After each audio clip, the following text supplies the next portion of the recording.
Welcome back to another episode of the Man to Man podcast. We're going to call this episode 2.5, right? We lost our last stuff to some audio, but we're going to bring you guys another great and authentic conversation from our other group of guys here.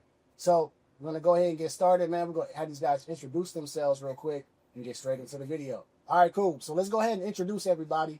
Let's go here. What's going on, everybody? It's Joe. Go by Jody.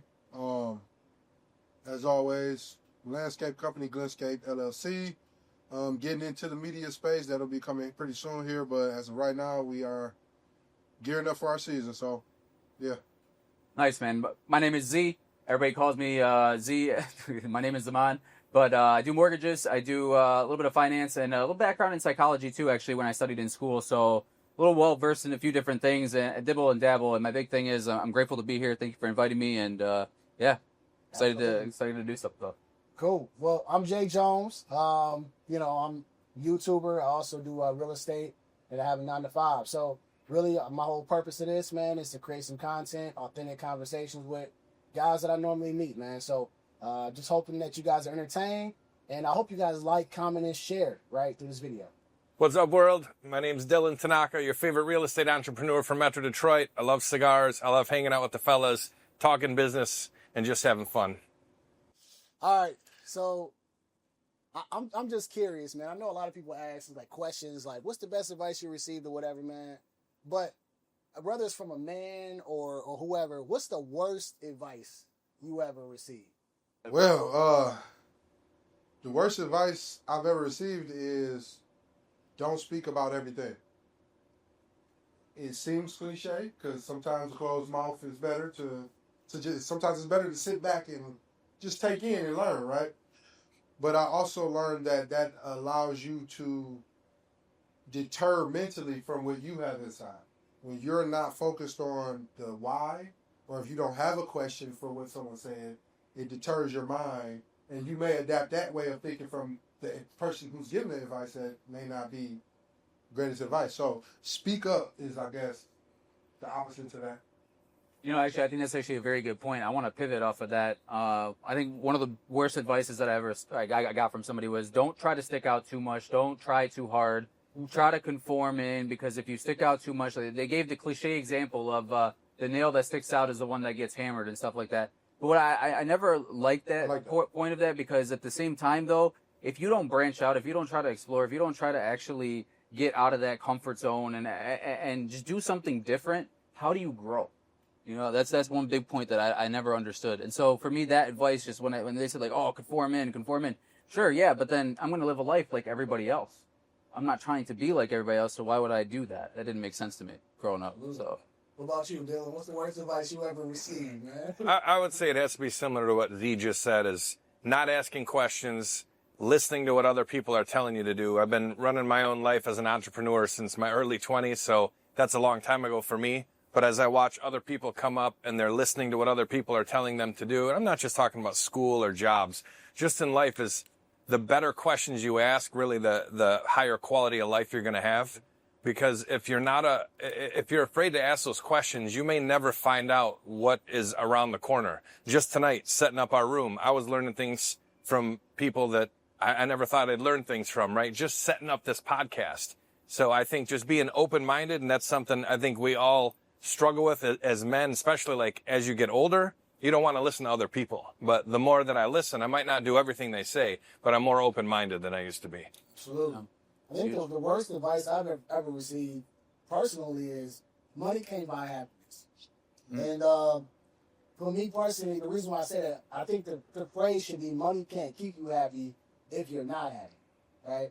And because I feel pretty damn good when I go and buy me, some nice clothes, or, when I worked hard and I can go buy my daughter something or buy my wife something, I feel pretty good, right? Mm-hmm. I feel pretty happy. So I feel like, to me, that's probably the worst advice I received, because I feel that money can buy you that happiness, right? Now, it's temporary. Obviously, you got to be, a good person inside, because money just makes you more of who you are at the end of the day. But I can go buy happiness. I say money affords you options, right? Yeah. That's the big thing, right? And that's the biggest thing that we want in life, right? Is options. Options. Options, man. That's what it is. Yeah, all money really does is just buy you Opens doors. more time for what you want to do. Yeah. If spent Because wisely. Yeah. money isn't the only measure of success, but the day we lay our head down, that last day, I think if we're happy about what we did and we're proud of who we brought up, and whether it's our own family or other people in the community or what have you, I think that money affords you time, and without time, you got nothing. Yeah, and that's the thing too, man. Just to leave off on this topic is one thing that like millionaires and billionaires pay for is time.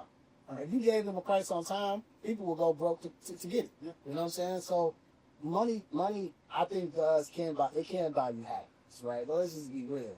Like we are all happy when we buy something that we've been wanting to get, right? Mm-hmm. Like if I told you right now, man, I give you money right now, you can get C8. You gonna be mad driving that, but you gonna be First one. The you gonna be proud of that? 765. Right here, going straight to it. Right. So, you know, I think money can't buy you happiness, but I think it's the mentality that, to me, when I heard it, I was like, yeah, I just told the kid, I was like, yeah, that just don't sit with me. But again, I think it should be rephrased if money can't keep you happy if you're not happy. So, that's the worst advice I've ever. The whole thing's been rolled. All right, bet. So, We're on no we're gonna cuts. start over here, man. What do you think some tips are for building? Because right now, relationships is like we talk about it all the time. You see it all the time, right? You got successful relationships that we don't talk a lot about, but it's a lot of failed relationships. What are some tips for building a healthy relationship? So I think whether that's in business or in life, family or in love, I'm definitely a relationship guy. All of my success comes from connections. Since I was in high school to today, my network truly is my net worth, which is super cliche and annoying, but there's just no doubt. Like tonight when I was getting ready to come out and like I'm like, all right, I got to remember this guy's name, and it all came back to me and I'm like, cool. Then the second time you see somebody, now you got that thing, right? But I think the biggest thing to me, and you know how I am, Jay, more than our watchers or, you know, anybody else sitting here, like I love doing things for other people before they do them for me. Because now it's not that they owe me, but now they see like, wait a minute, this guy, I don't know what he's all about, but he did this. He didn't want nothing. He just turned around and walked away and gave me this thing. It doesn't have to be something physical, but just time or knowledge, you know, or just listening too. Like I got male friends who have problems right now, especially like with their relationships. And I'm older than some of them. I'm older than you guys, right? So I just listen and I try not to tell them what to do. But to me, it's just being authentic and not being afraid even to say, I've had friends doing the wrong thing too, and I tell them, and I lost those people. Because if they go all the way, then I'm like, I tried. And if I don't tell them, and if they do go all the way, then I'm going to feel like I made the biggest mistake of all. Yeah, it's in June. Right. Yeah. Yeah.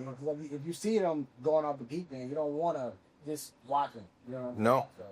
So I think the biggest thing that I'm hearing out of here too, like, and to go to your question too, when you said about some things that could help a relationship, because I think the biggest thing really is communication at the end of the day. You know, how we actually talk to each other. Are we actually open? Are we hitting the issues on the head, or are we beating around the bush? And I think, you know, whether it's, you know, we're talking about relationships that are in business, whether we're talking about relationships that are personal, whether they're intimate, whatever it may be, family, friends, your wife, your spouse, your girlfriend, boyfriend, whoever it may be. And I think, you know, as much as this podcast is about men, I think this is just also a people thing too. Communication at the end of the day is very vital. If we can't openly have a dialogue and then civilly be able to portray what we're thinking and our emotions of what we're feeling to somebody in a way that they're able to understand it. And I think there's two ways. It's a two-way street on communication is a big thing too. A lot of people think about like, oh, I got to be a good talker. I got to know how to talk. I got to do this. You also have to be aware about how the other person's perceiving what you're saying, right? So if I'm going to talk to you, something I'm going to say is going to be a completely different way of how I'm going to talk to you, of how I'm going to talk to you, or how you're going to talk to me, or how you're going to talk to him. Everybody's going to have a different way of communicating to each other. Are we consciously aware of the other person's emotion? Are they in a receiving state, or are they too angered? Are they too upset? Are they too, you know, flustered with whatever's going on that they're not in a ready state to receive it? Okay. What is our responsibility then in that role side of things? So I think along with communication, being conscious of the person that's receiving the message, making sure that they're in a receiving state. And if it takes us actually taking the initiative, and as men, we should take the initiative on making sure that we're providing a comfortable environment for whoever we're having a dialogue, whether it's a conversation, whether it's with your spouse, whether it's your partner, we should be responsible for that initiating piece so that once we can quell those emotions down, once we can quell the situation, whatever it may be that's causing the distress, we can focus on the root cause of the problem through thorough communication, through respectful dialogue. And I think one of the big things that I learned in life is that when you're talking to somebody, there's two things that you have to speak to. One is the mind. So to speak to the mind, you have to speak logically, right? You have to make it make sense. And that's one thing that we're very good at as men, I feel like, in general, right? We're good at logic. We're good. Everything is based on logic. But one thing that we also have to understand that not everybody communicates on the wave spectrum of logic too. Some people communicate from the heart. So when speaking to the heart, make sure to speak softly, because that's the big key right there. Sometimes the soft-spoken message delivered in the right way can also make the big impact, right? So how you're speaking to somebody, so it's also not, they say, not what you say, it's how you say it. All these things, all these cliches are all very true. Be conscious of who you're speaking to, right? I mean, I think empathy is one of the biggest, or most slept on, emotions when dealing with or building a relationship. Understanding kind of what you just said, understanding where the person you're speaking to or you're trying to build a relationship with is. Yeah. If I'm, I'm up, my blues are up, my bank account's rolling with zeros, I'm looking good, and I'm going to speak to someone who can barely buy a sandwich for the kid, they're not going to hear what I'm saying. Mm-hmm. So I have to be empathetic in my approach to them. Yeah. How I deliver, again, piggybacking off of that, how I deliver that message. And my favorite word, as you all know, is respect. Mm-hmm. That'll show that person that I don't see myself better. I don't see myself as more. Not necessarily humble, because humble to me is complete crock of crap, but being more so just empathetic.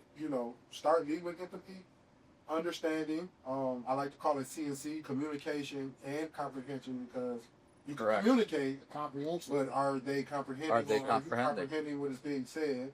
And pretty much those are my two main building blocks.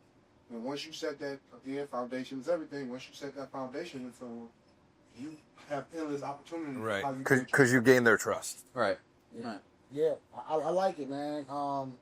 Just to kind of piggyback off what you guys said, as far as like tips for a healthy relationship. One thing that comes to mind is 100% respect, because I had that in there, but was building, trying to build a friendship with that person that you're trying to be with, right? So if it's your girl, I think one thing that a lot of people kind of miss is building that friendship with them first. Let them ride for 6 months to a year. Well, not a year, but sometime 2 years, 3 years. Really know them. That might mean a missed opportunity if she decides to date somebody else. But when you're a friend to that, to her, or when y'all friends to your spouse or whatever, y'all kind of get to know each other for who y'all really are, right? Exactly. So, because when you're in relationship mode, They know you for who you are in the relationship. But when we're friends, and I can know she like to go out every Friday with her friends, what I'm saying, don't come home to 2 o'clock. I don't know if I want to deal with that. Mm-hmm. You know what I'm saying? So when you get to know as friends, it's kind of it's what I'm saying. That's what I'm saying. When if you friends with her, you get to see how often she going out with her friends, how she really react around other men. So I feel like one of those things should be friends with her first, see how it works. You know what I'm saying? Obviously, you'll be able to kind of see who she is and how it works out. If you really want to kind of go further, now if she's just a roster girl, then it don't really matter. You know what I'm saying? But, what's a roster girl, Jay? Like Rasta or roster? Roster. Both. There's 7 days in a week, so someone puts the roster. So she plays a position. There you go. So, but if you're trying to build a real relationship, I think building a friendship is important. Yeah.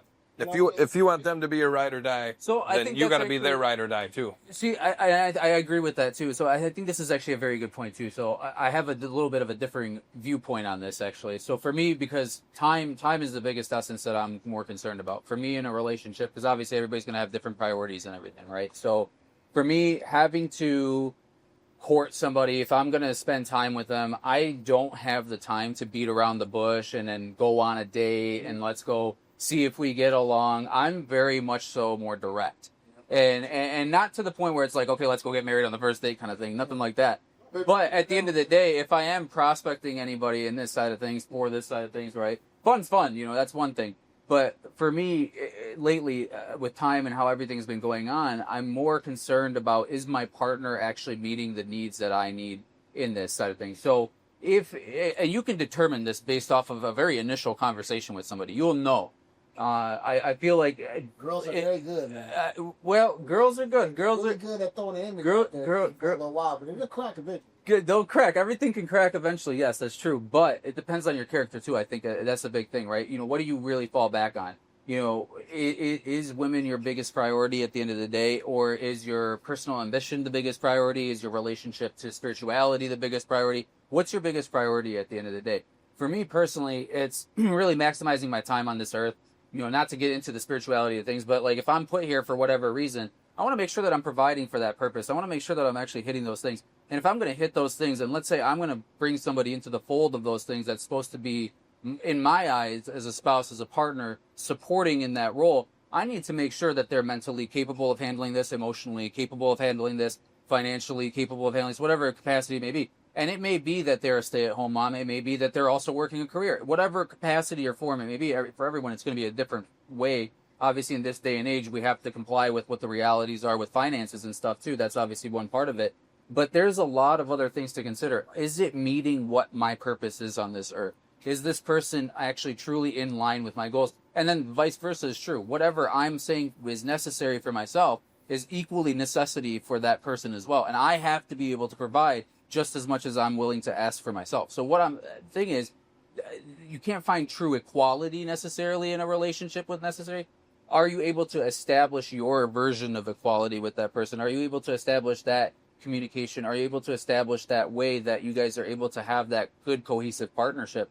And for me, it's pretty clear on an initial talk with somebody whether they're going to be aligned spiritually, mentally, emotionally. You can know that within the first 30 minutes. Why do they have the elevator pitch?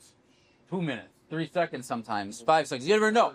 You can figure out first word. You never know, right? So all these different things can come into factor. And for me, it's a big time piece. As a business person, I'm very focused on my time. I don't simply have the time to court like that. I can't go on 20 different dates. Sure, it'd be fun. So, yeah. Speaking in relationships, intimate relationships, as I like to call them,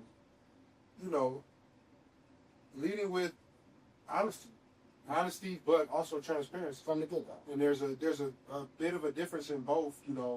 Honesty is, hey, I'm gonna be at man to man today recording. Honesty. Mm-hmm. Yeah. Transparency is, hey, I'll be at man to man today with Jay, Z, me, Rob, everybody here. We'll be doing this, and we're gonna have topless service. You see what I'm saying? But it's a difference. I was honest both ways. Yeah. The transparency gave that person, whomever that is you're building a relationship with, the option to understand, do I want to be a part of this, or do I want to take a higher route? I think giving that person, affording that person that option. That option. It's fair, because wouldn't you want that afforded to you? Yeah. So that goes back to what you just said, which is getting what they're looking for. Yeah. And just understanding, through that first initial conversation, does this align with my goal? And that goes to the thing I always say, I paint this big picture of what I see for Joseph in my life.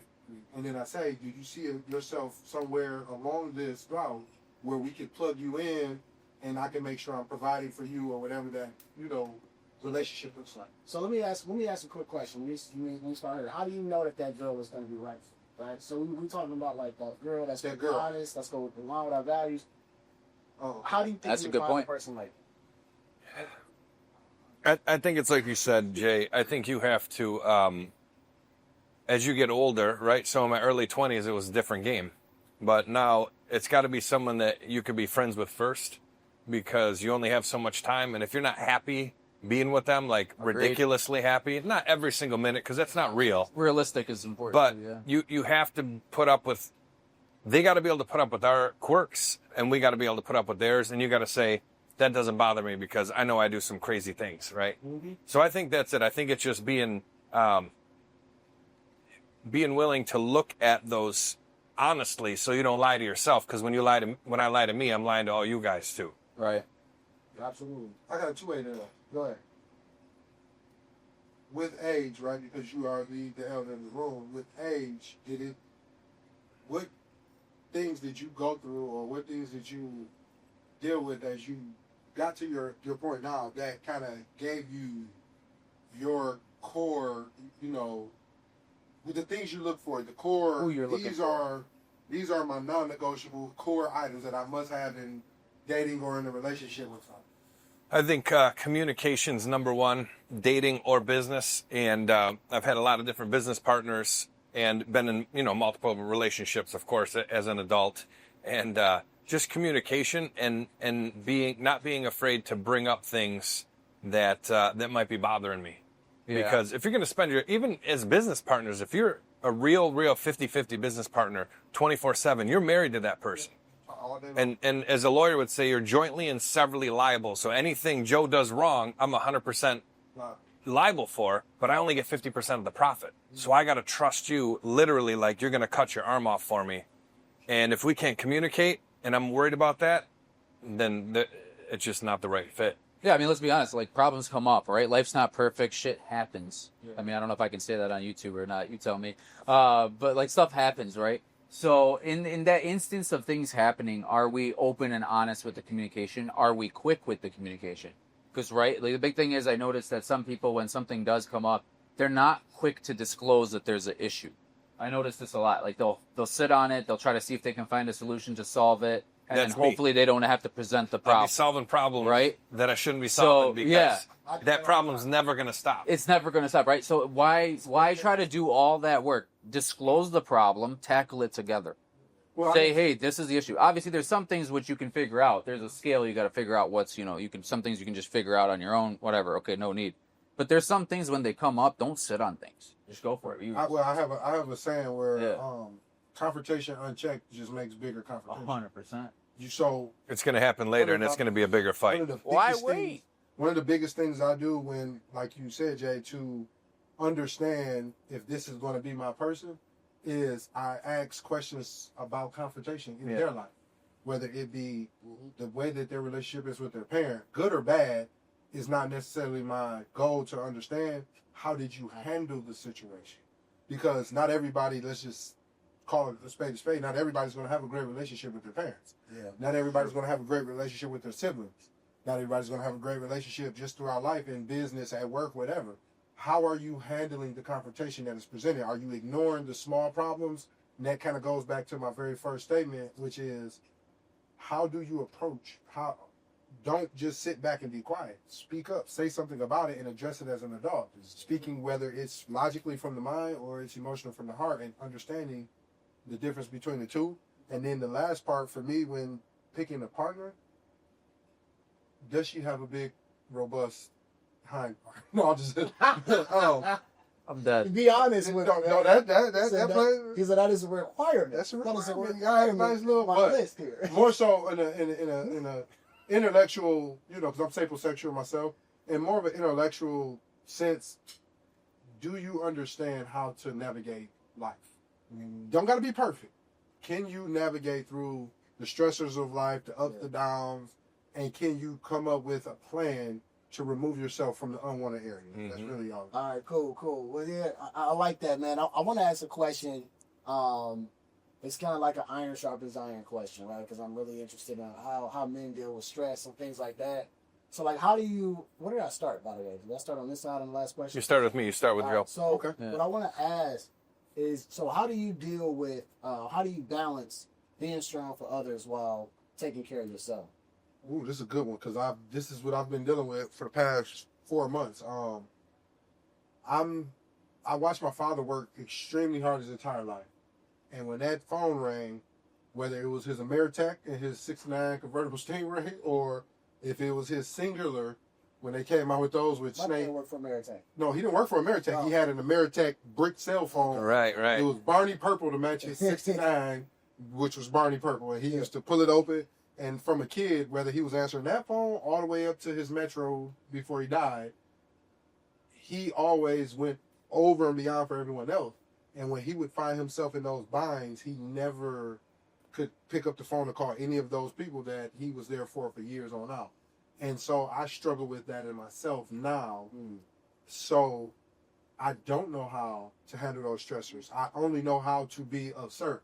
because that's what I was taught. So through therapy and through conversations such as these and different things, I'm learning that speaking up, again, everything's going to probably, for me, roll off of that first initial statement. Speaking up when I'm uncomfortable in a situation or when something isn't quite matching what I assumed and or thought would be the return on my investment. For example, you know, me and you, we like our cars. From day one, you've been always genuine, and as well as you've been genuine toward me.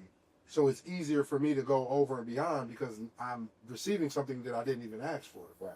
Whereas Joe before, I would have came out, I would have did this, and this. Hey man, I know this car. No, don't worry about it. I'll pay for it. I got you.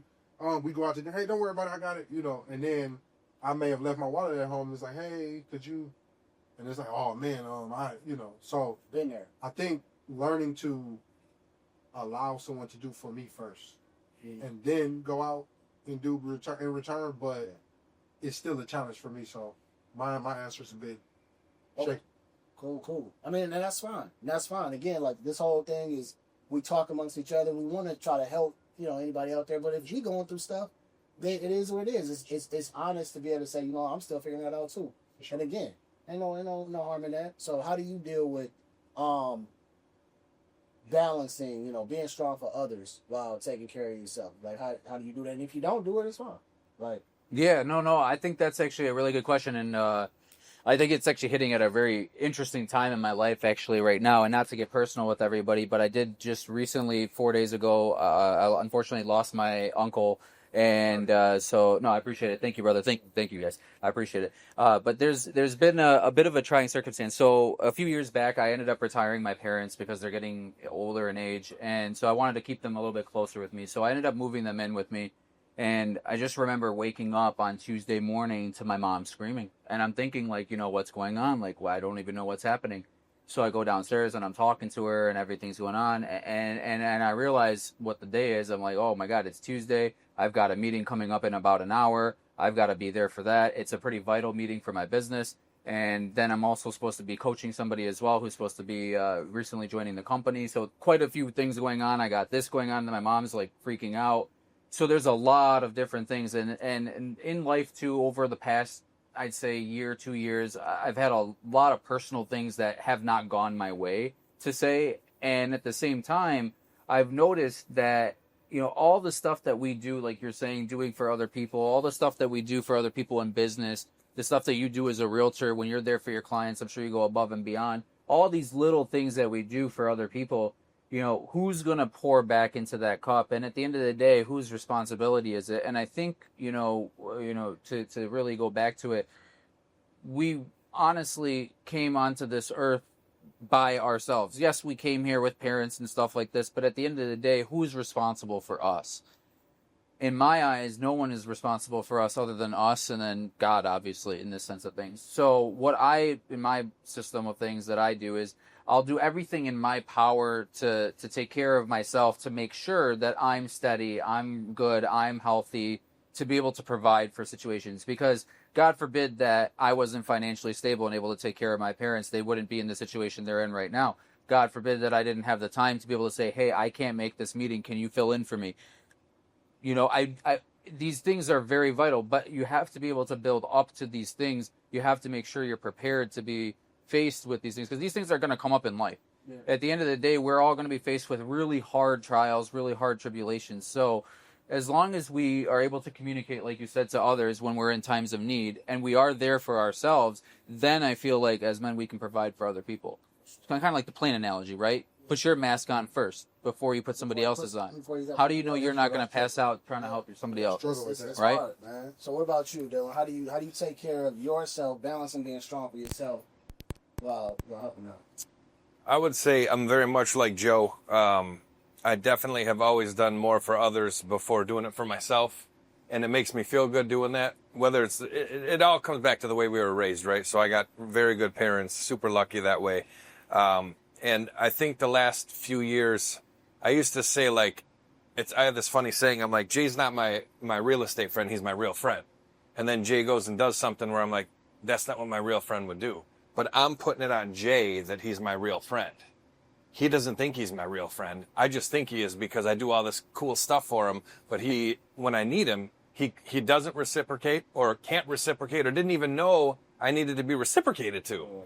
So for me, I started becoming more selfish, and not anyone would know that, but a little bit with my time. You know, Z was talking about coaching people. I've been coaching for 20 years, and it was to the point where, like, I would go and help them before helping myself. Right. And, like, maybe that's what I'm here to do. I don't know, because I'm healthy, my kid's healthy, my significant other's healthy, my parents are healthy, knock on wood.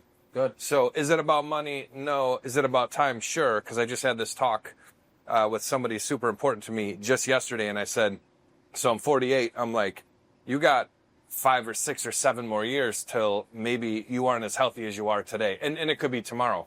So you got to take those years, you got to live them for you. You still got to take care of everybody else, but you still got to live them for you. And whether that's going to the gym, riding in your car, hanging with the fellas, taking that time by yourself to shut everything down, shut your phone off, not edit video for 11 hours, or if that's what you like to do, edit for 22 hours. But you got to do it for yourself. And I think, you know, me being, you know, I'm Gen X. I'm a little bit older than you guys, but I was raised by older baby boomers. So I'm like a baby boomer because I do without asking. So if Joe needed help with the trans, like, and he asked me, I'm going to take my jacket off and get underneath there and help him just because that's how I am. That's what needs to be and I'm done. not going to look for anything back. Yeah. And then one day, you know, maybe I need something and somebody else is there for me, but definitely there's just a way where you have to figure out these other people don't or can't. It's not even don't. They can't care about you as much as you think that they should just because you're super empathetic and you're more of a giver. You just have to take that as a gift and then just think somehow that comes back to you because there's so many things we take for granted every single day. I mean, but that's men as well, though. You know, I think it's just coded in our blood that Yeah, you're a lion. You got to go hunt. you gotta go hunt. Wake up, and you will deal with the wounds of your battle when you go in your body. You know, that's And I asked this question because I struggle with this, right? And I wanted to kind of see what. It's the worst question you sent to me. I was like, I don't want to answer this question because I'm going to look. This question's loaded. I mean, I could go on for days on this one, honestly. There's a lot of stuff that we could go on. Because And we need to go on. for myself, right? And I've watched so many men, right? And this is a sad part, right? Include my uncle, right? I've watched so many men, right? They take on the responsibility of taking care of their family or taking care of their mother or whatever it is, right? It seems like even there's the transition that happens as a boy, right? And then you come into a man, and you have some sense of responsibility. Even when you're some kids are young, we all get to this stage where we have a sense of responsibility. And it seems like it doesn't stop for a man. It's always constant, right? And I've watched certain men that they passed away, right? And I've watched things just crumble. Yeah. Everything was on their back, right? And again, men get a lot of scrutiny, they get a lot of pushback, but a good man is trying to do the best for his family all the time. Who does he go to? Just like you said, who does he go to, right? And so I'm like, man, how do people deal with this, right? Because it's the stress of family, the stress of finance, the stress of, of life, right? And who do men go to? My dad, like I said, I'm gonna let you get to it. Like my dad, I watched him retire from AT&T, right? 30 years, boom. He hops out of retirement, and I'm thinking it's golden years. It's not golden years. He goes and develops another business for another 15 years, right? So we just celebrated his second retirement a couple months ago, and I'm like, you still working? He finally kind of fruits of his labor, kind of relaxing or whatever. He's always working, always working. I'm like, but you and mom, you and mom should be cool. Still working. He's still looking for more work. So I'm like, man, men work to the day they die. my father. And men get so much crap in today's society. And it's like, I'm gonna be honest, if women understood, men are gonna work to the day they die. Even when a woman breaks up with a man, blah blah blah, she can go to the next guy because he's gonna have that same mindset of, I'm gonna take care of whatever you have and whatever bag you have. But who does that man have to go to? Who does he call? Who does he call? And lift his hand. Right? See, for me, in that sense of things, like, I gotta get spiritual on that sense of things because, at the end of the day, the material world that we live in and everything that we see, this is all temporary. everything is temporary realistically at the end of the day, be it the stuff that's this table, be it us as human beings, be it our relationships with people. You know, even though my mom is my mom, even though, you know, like your spouses are your spouses, at some point or day and age, there's going to come a time and point where they don't exist anymore. So like, you know, in my eyes, like, who can I go to that would be, you know, all existing, or like something like that. So for me personally, I need something that's a little bit more existential than what would be material. It's good to have friends to rely on and have conversation with, but friends cannot always be there. It's good to have parents, obviously, when you're growing up. Parents can't always be there in everybody's situation. What is one thing that could be constant for everyone and all things, in every type of right, in every respect of things? And be it whatever your spiritual background be whatever your religious background is, I think we all need that one thing that is existential from us, but maybe there doesn't have to be an explanation to it, but there needs to be some... You good? If you want to keep going? Okay, yeah. So, like, you know, when you were saying that, like, with reciprocity, like, when you give, things will come back to you. In my eyes, like, it's the same thing. Who do I turn to? So, like, I just asked, in my opinion, who my creator is. So what is the one thing that we can go to that's outside of ourselves, that's also not bound by whatever is material in this world? That's the big thing that I think about on the daily. That's why I said, you can then go to lift his hands. You can't lift his hands, you know, and, you know, for me, it would be God. You know, I try to engulf myself in prayer and different other things that bring me personal peace. That's kind of like my battery pack, yeah, if you will. Yeah. But in the physical world, I don't see a out. Yeah. Swing the hammer, you can't swing. yeah, you can't do it no more. That's all we're here for, right? Like, do what you're here to do. I don't know if it's the same, you know what I'm saying, as far as that spiritual thing, but it's man, God, and what, right? It's like God, God, God. It's God. You said man first. It's man to man talk, then God. Yeah, hold on one second, real quick. I forgot that one. So it's God, man. wife, right? Yeah. Man, so wife gets to go to man. You go, man have to go to God. Who do we It's go hard. to? It's a hard balance. It's a very hard. How do you swallow that pill, though, right? Understanding that you can have all the money in the world, you can have the healthiest family and, you know, offsprings, relationships, but you know your rest day is your death day. Listen, man, 30 million can't buy you 30 seconds on God's green earth, right? It's kind of a, that's why I've asked this question, because I've seen examples of men, and I'm like, dang, who does he go to? What happens? And it's a hard reality. It's like, man, it's on us whether we succeed or it fails. It's all on our back. So I wanted to say this because I used to fear death growing up, right? I would get anxiety, freak out, everything. And it wasn't until my father passed away that I fully been able to accept it. Because it gave me the clarity to understand. My dad did 37 years of General Motors, retired, and first year, you know, he was like, okay, I'm going to take somewhat of a break. Most men take at least 6 months to a year after they retire. And he wanted to start back into doing things. He was always into, you know, as he called it, side quests. His hustles, maybe landscaping or just whatever the case. He liked flipping cars and would buy used cars during tax time and clean them up a little bit, put a couple dollars and flip them and get them right back out the door. And as he started to gear up to go into that route, literally in about 2 weeks would be his death date. So it's literally pull the plug, and it was like, you finally get to rest. And in that moment, I was able to look at him, and it kind of just hit me. I couldn't get emotional because I understood. I said, well, shit, my turn is coming. That's life, right? Right. So, It's a hard reality. it's a hard reality. It is. You get that chit chat, do you get back up? Or do you, like my dad would say, get down and lay down? Do you get down and let them accept defeat? I mean, do you lay down and accept defeat? Or do you get down and fight till you can't over? I look at it this way, right? You're going to be dead forever. You get, 80, 90 years of life. Maybe you get 60, 70 active years if you're good and willing, blessed, healthy, whatever. If I'm going to be dead for the majority of my existence, then why not do everything that I can try to do? Why? Why not fight? What else do I got to lose? So, I gotta ask everybody at the table, but I want to start with you, right? Okay. What's relationships today, right? What's the biggest obstacle that we face in relationships today, and how do we overcome it? What's the biggest problem we have in a relationship today? Personal men and just relationships in general, right? False realities, right? The world we live in today is social media forward. It is very much so image. And you ever been to California? I have. California is the world of make-believe, right? Mm-hmm. The goal in California is to look like you have it and not really necessarily have it.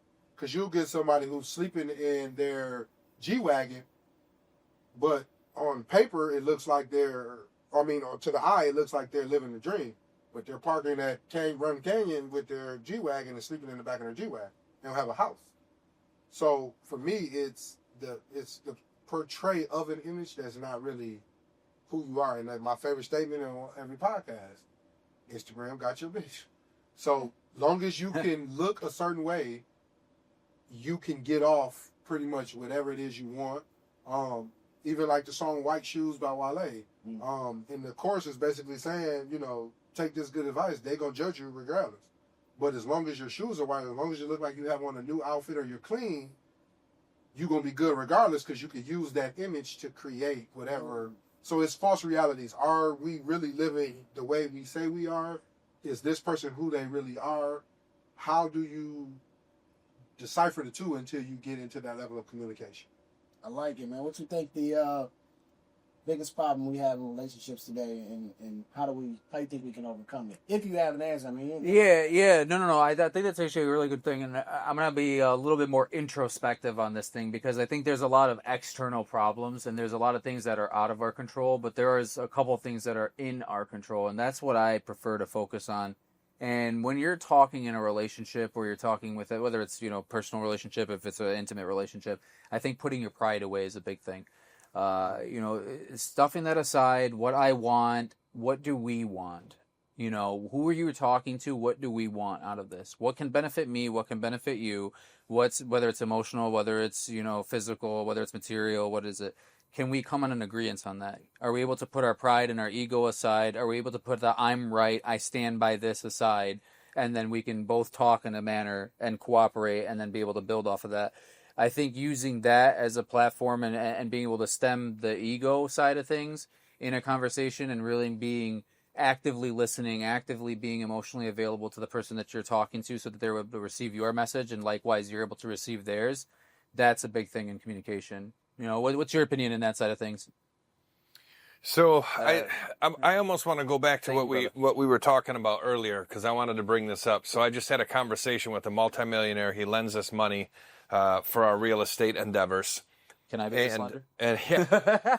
So he said to me, he's in his 70s. So again, I'm doing the generational thing. So his parents were baby boomer, or World War II generation. They call it the greatest generation, then the boomers, then X, then millennials, whatever, right? So he said, do you know that we are going to be the first generation? He meant his life. So boomers, like our parents, are the first ones who are going to live shorter than their parents out of the last 5 or 6 generations. Because after a certain time, because of medicine and health, we were all living longer, right? But they're dying a couple years earlier, which means if we stay on the same pace, we're going to die a couple years earlier, which all goes back to, I said, why? I said, what about they can take this little thing and fix your heart, like Jay works in hospitals all the time, little boop, boop, done, 2 minutes, you're back out doing your thing, right? Hey, you've seen these 30-year-olds dropping dead of heart attacks. Yeah, 50 years ago, though, that person, if he had that heart attack, he'd fall over and be gone. Now they can fix us. So I said, what is it? And he said, stress. And I said, stress from what? And he said, money. Yeah. Because everybody wants 2 escalates. Everybody has to show, just like we talked about Instagram. And I think once you stop living for other people, and we all do it, like we all got dressed up today or did our things or whatever, right? So there's always a little bit of that, because there's not truth in everything. My old saying goes, like, if you wear deodorant, are you being fake, right? But it's the same thing as having some fly gear on or whatever, having your special cars and spending that money, which if you earn it, there's nothing wrong with that. But I feel like if we're doing it for other people, it destroys our relationships, because instead of going deeper, or Joe, you lost your father. We've all gone through things, right? So I know what you would give for one day. Every single car, maybe 10 years of your own life, maybe more. I don't know. I'm not in that position. Hopefully I never have to be. We all will be one day.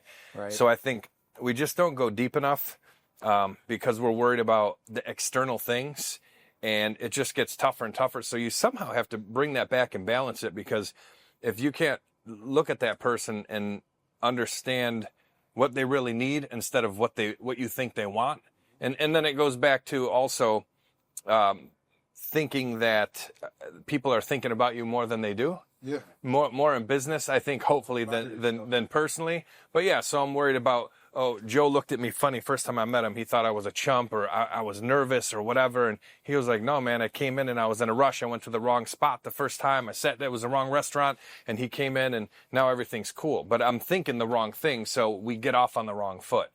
Even more after we'd known each other for 2-3 years, we're doing business together, and then I'm really thinking the wrong things, because going back to that communication. So I think taking things for granted destroys relationships, and just not talking more and asking and being afraid to talk about your feelings. Again, me being my generation, like when you say, who are we going to go to? Nobody. I'm not going to nobody. I'm not asking for nothing. And not that that's the right thing. That's just how I think. I'm going to dig that hole with that shovel no matter what, even if I got broken arms, because that's just what I do. And what I used to say, because my dad was the same way, is you control everything that comes in and go out. Mm-hmm. When you isolate that way, you can pick and choose what you allow to disrupt whatever it is you got going on.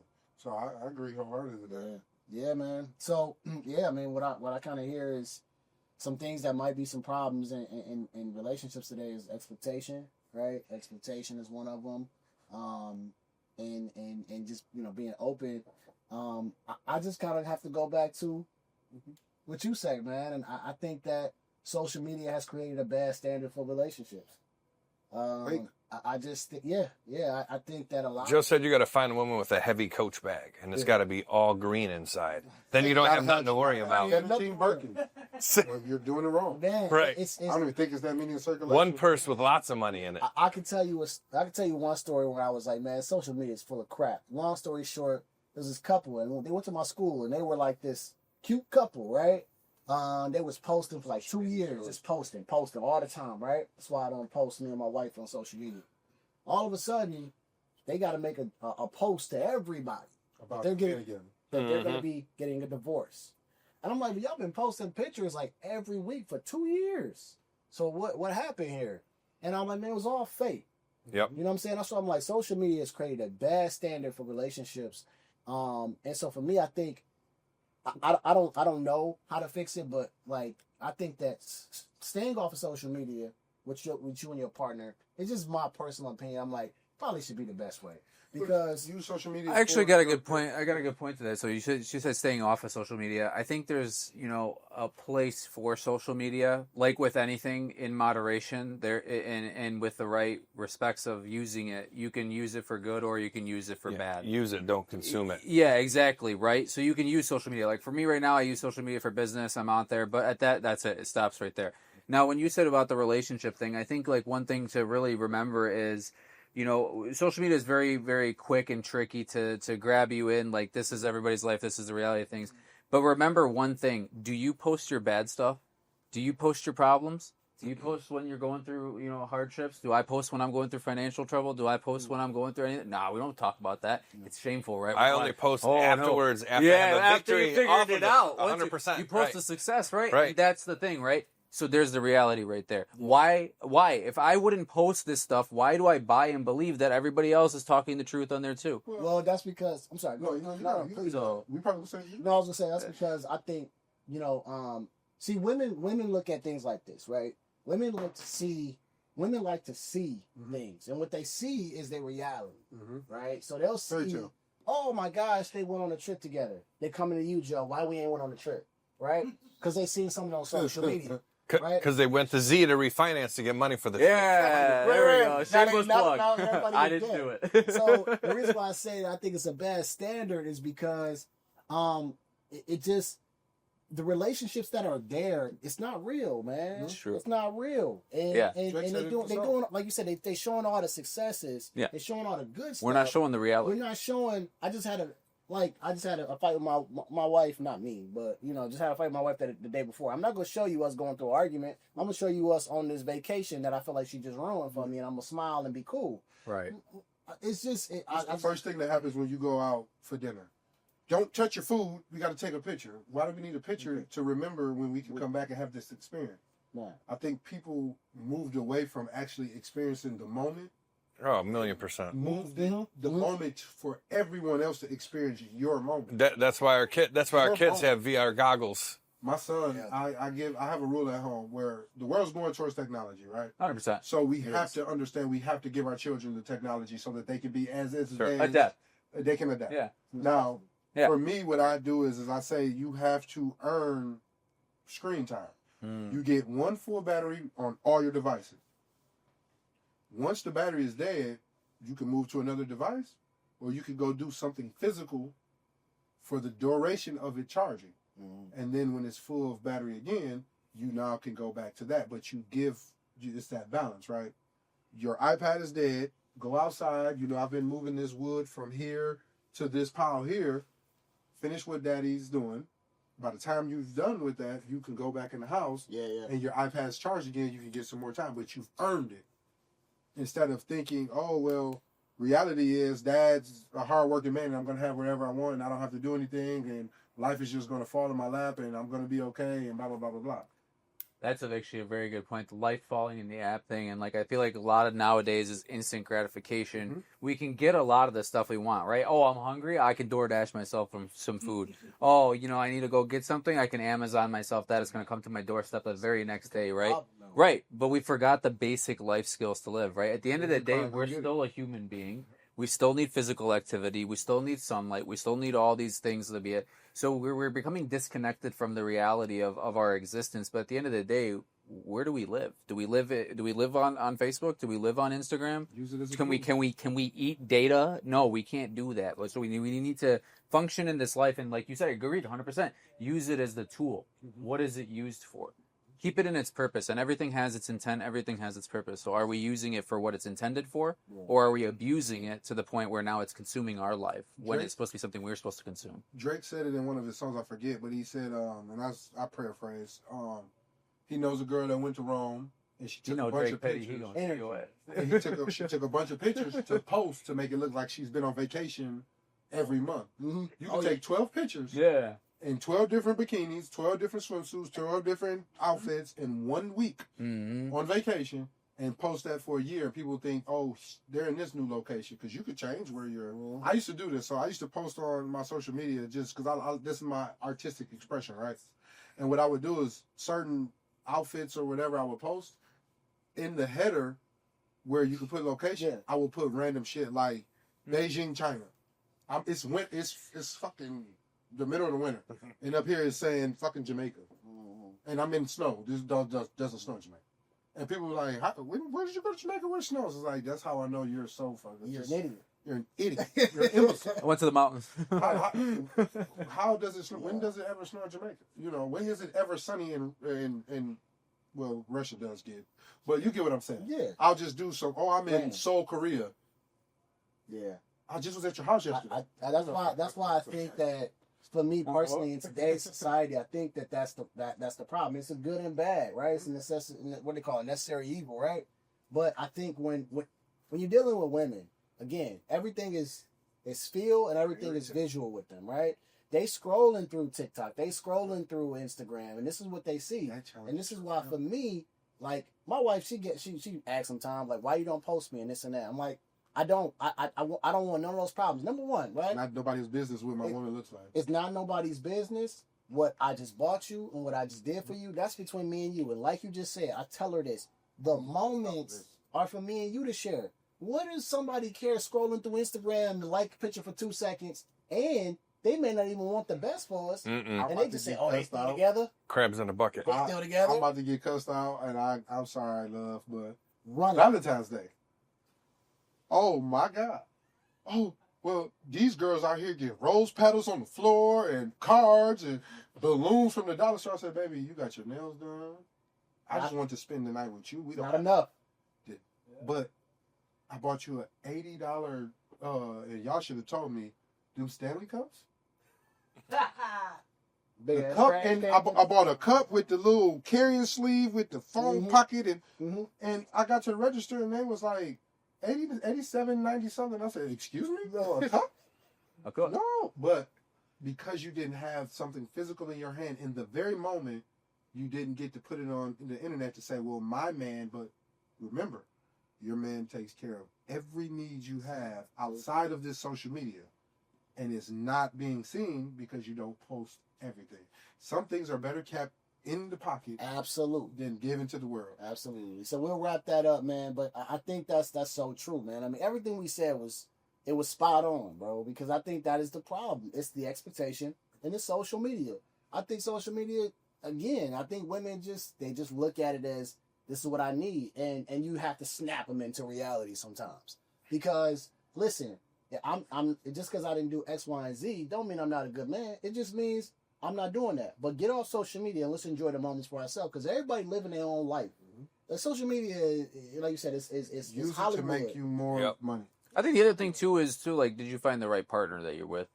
Did you communicate this like up front, right? Like that's a big thing for me. Like right now, like communicating that up front and making sure that I'm actually talking to the right person, that they understand that value. For sure. That's a big thing, right? Social media is all about control. Yeah. Yeah. All four of us sitting here talk about making extra Did you money so choose a that we partner can that have these controls? things Yeah, later.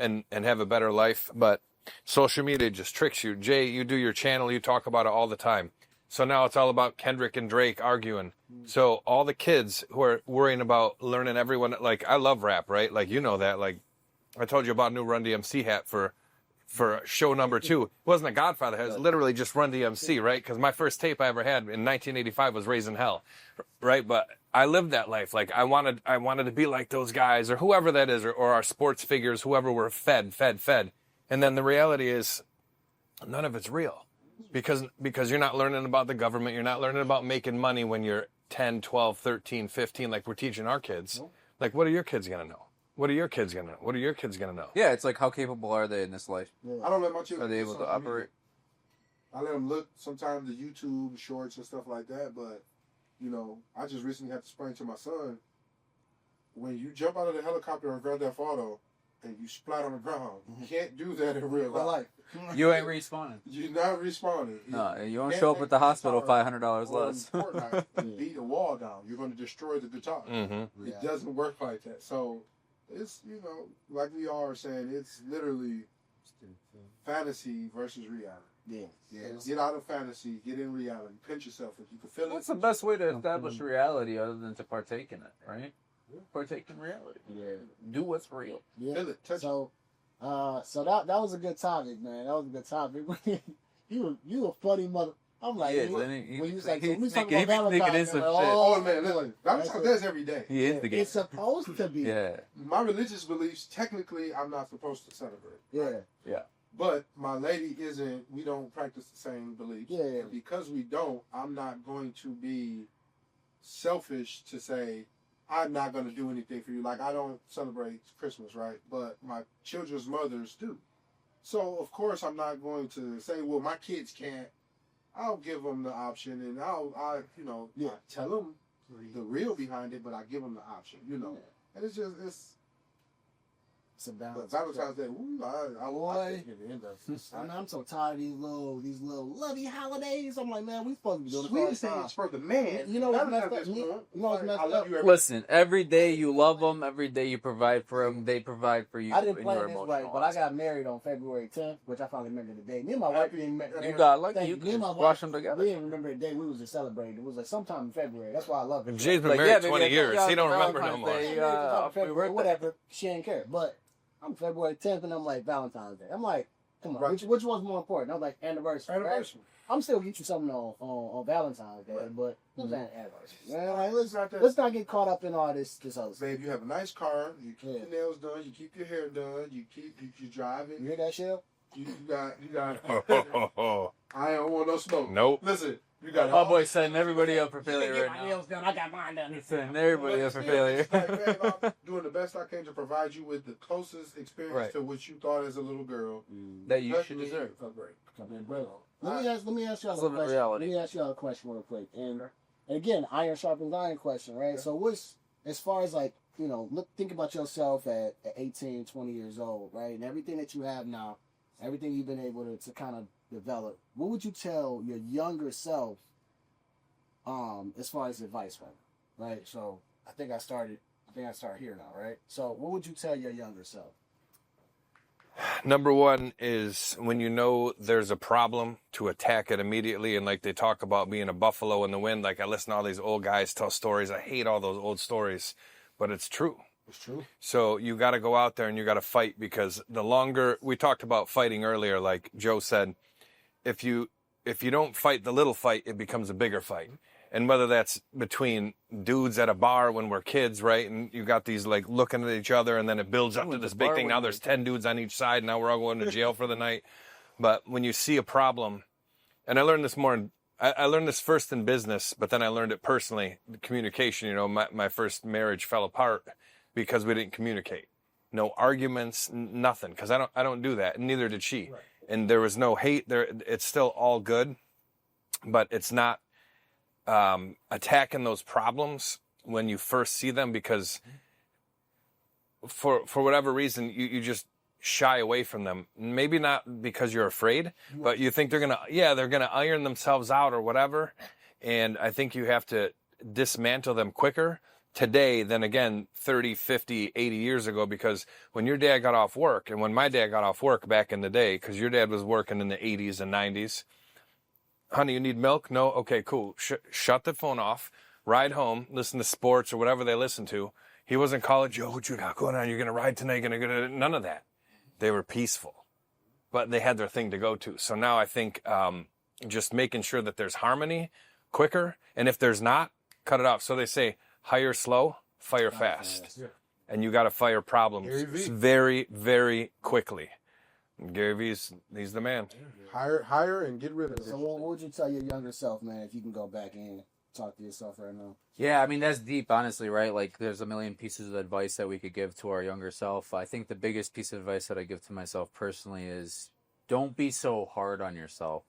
You know, at the end of the day, when you're young and you're blooming and you're thinking you're 18, about to go out into this world, you know, just remember that you don't have to decide on everything right then and there.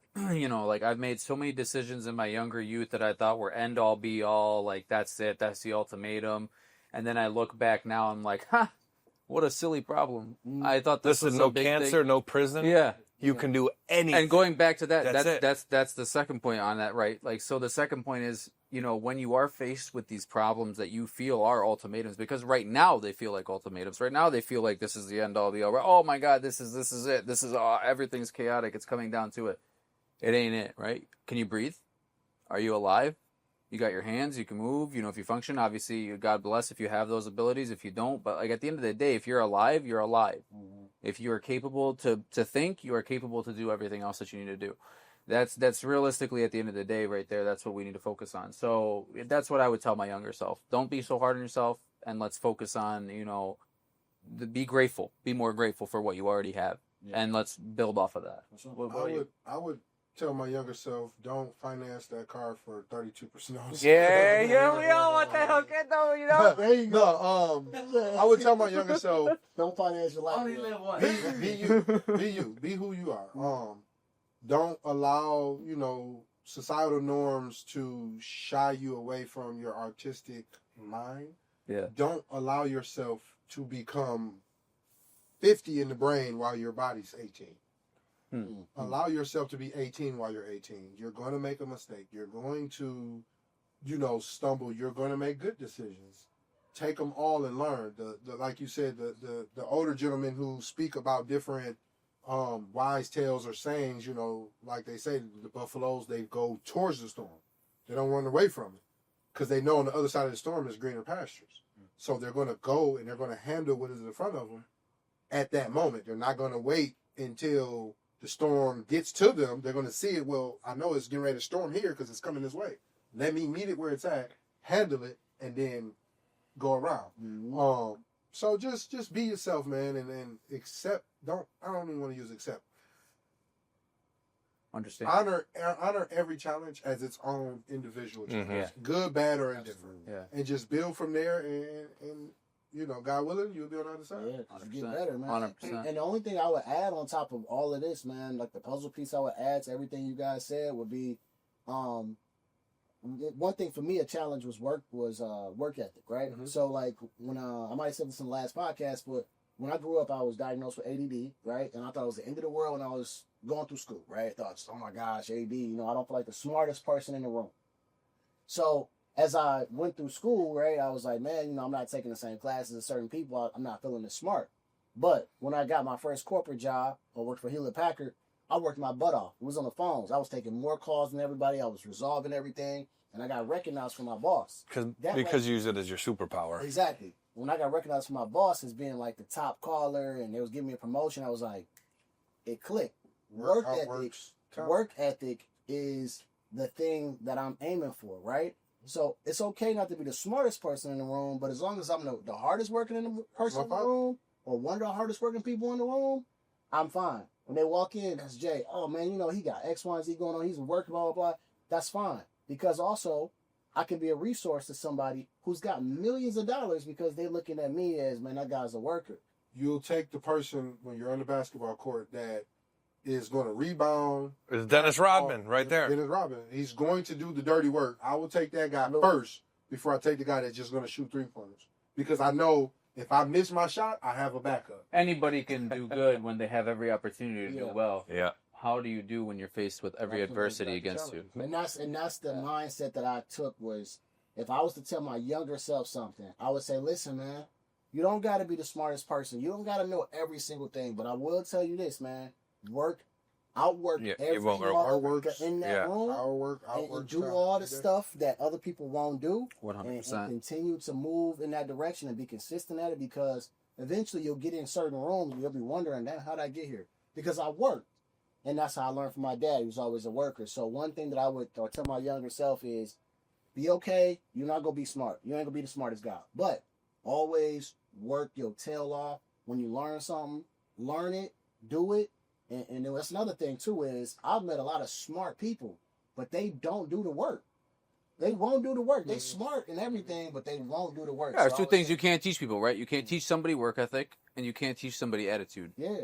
That's it. So that's what I would tell my younger self, man. So that's cool. We got wrap the whole thing up. All right, cool. You got one last question. So we'll wrap this one up. So ready? All right. So that was it, man. So we got to talk to my guys here, man. And this was a good time. I love being able to sit here and talk. And again, for me, I think it's a little bit selfish for me because I get to learn from every single person here. I get to kind of learn, you know, what things they've been through. And I'm hoping that these things that they're sharing with you guys, that you get to take something home. You know what I'm saying? Make sure you like, make sure you comment. And I'm hoping that this is something that is a new perspective for you. I'm hoping that you guys get a new perspective from everything that these guys have said here, man. So, again, you know, I'm going to chop it up with these guys as soon as this video ends so I get to get some more information from them, man. But this is man-to-man talk. This is as honest and authentic conversation as you're going to get on YouTube. And like I say, that this is chess, not checkers. And I'm going to see y'all at work.